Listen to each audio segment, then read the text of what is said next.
আসসালামু আলাইকুম, কেমন আছেন সবাই? আশা করি ভালো আছেন। আল্লাহর অশেষ রহমতে আমরাও ভালো আছি। তো নতুন একটি ব্লগ নিয়ে চলে আসলাম আপনাদের মাঝে।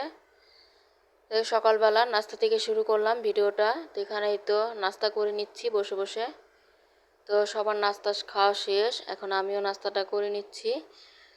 তো এখানে যে পাউরুটি, কলা, জিলাপি ছিল, এগুলো দিয়ে নাস্তাটা করতেছি, আর চা। এরপর নাস্তা খাওয়ার পর এই তো এখানে রান্নার আয়োজন চলছে। তো এখানেই তো এই আমার মা কাটাকুটি করে সব কিছু, আর আমি তো বসে বসে কাসকি মাছ বেছে দিচ্ছি। কাসকি মাছটা কাটতে হয় না, কিন্তু অনেক ময়লা থাকে, তো ওটাই বেছে বেছে দিচ্ছি। পানিতে ভিজিয়ে রাখছিল। আর এখানেই তো মাছ ভাজা বসায় দিলাম। তো এটা হচ্ছে রুই মাছ। রুই মাছটা কেটে ধুয়ে ক্লিন করে তারপর মশলা মাখিয়ে দিছে মাই। এখন আমি তো ভেজে নিচ্ছি। আর পাশের চুলাতে কলমি শাক বসিয়ে ছিলাম। এই তো কলমি শাকটা কিন্তু মজে গেছে। এখন এই যে রসুন, পেঁয়াজ আর শুকনা মরিচ দিয়ে বাগার দিয়ে দিচ্ছি, আর পাশাপাশি মাছগুলো ভেজে নিচ্ছি।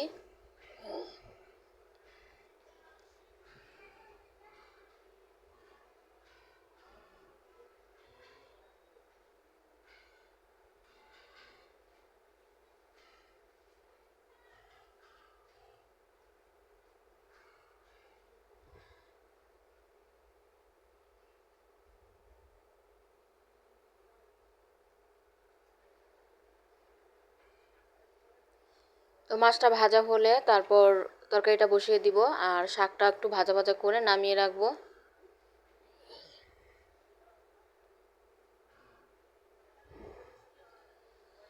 এরপর এখানেই তো আমি তরকারিটা বসানোর জন্য পেঁয়াজ একটু ভেজে নিচ্ছি।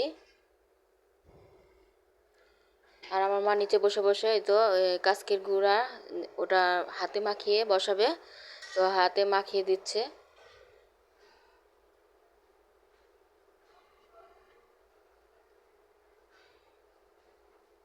আর এদিকে তো আমি যে মশলাটা কষিয়ে নিচ্ছি, আর টমেটো দিয়ে দিলাম।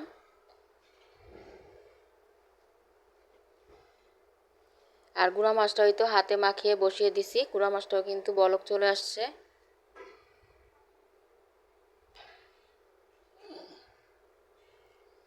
এখন ঝোলের জন্যই তো পরিমাণ মতো পানি দিয়ে দিলাম। এরপর মাছ দিয়ে দিব পানিটা বলক আসলে। আর এদিক দিয়ে আমি গুঁড়া মাছে ধনিয়া পাতা ছিটিয়ে দিলাম। এই তো মাছগুলো দিয়ে দিছি।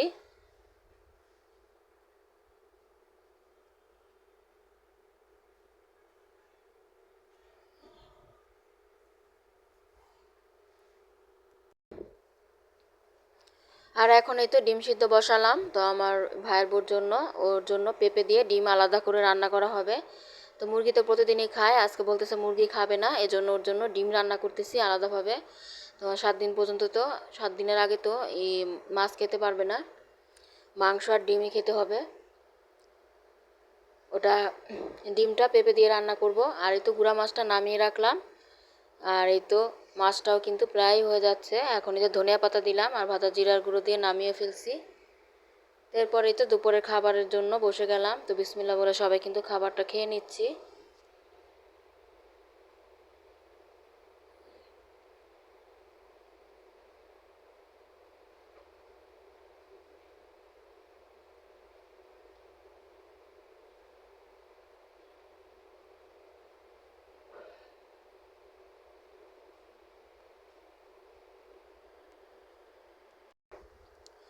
আর এখন তো সন্ধ্যায়, তো সন্ধ্যায় পাউরুটি, কলা, চা আর এই বিস্কিট দিয়ে দিলাম সন্ধ্যা নাস্তাটা করার জন্য।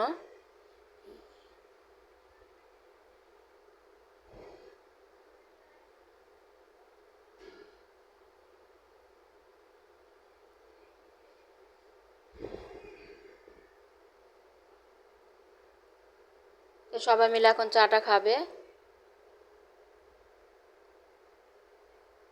আর এখানেই তো কিছু মিষ্টি আনা হয়েছে, তো মিষ্টিগুলো মা বেড়ে পিরিতে দিচ্ছে সবাইকে খাওয়ার জন্য। সন্দেশ ছিল, দই, মিষ্টি, ছানা। তো ভালো লাগলে লাইক, কমেন্ট, শেয়ার করে দিবেন, আর সাবস্ক্রাইব করে আমাদের পাশেই থাকবেন। তো আজকের ভিডিওটি এখানেই শেষ করছি। আবার চলে আসবো নতুন কোনো ভিডিও নিয়ে। সে পর্যন্ত সবাই সুস্থ থাকেন, ভালো থাকেন। আল্লাহ হাফেজ, আসসালামু আলাইকুম।